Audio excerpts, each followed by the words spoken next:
రాగాలు తీసిన రైతన్న నేడు గాయాల పాలాయనే, రాజులే బతికిన రైతన్న నేడు దారిలే నోడాయనే.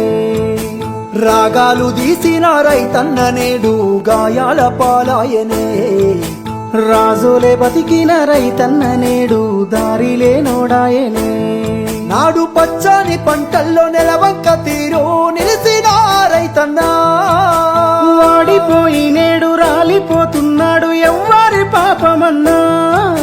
దేశానికే తిండి పెట్టేటి రైతు చేతులెత్తి వేడుకుంటుండు నేడు, చేతులెత్తి వేడుకుంటుండు నేడు. ఒక్క యూరియా బత్త కోసం పడిగా పూలు కాస్తున్నాడు, తన పంటను బతికించగా అయ్యో తండ్రాట పడుతున్నాడు. ఒక్క యూరియా బత్త కోసం పడిగా పూలు కాస్తున్నాడు, తన పంటను బతికించగా అయ్యో తండ్రాట పడుతున్నాడు.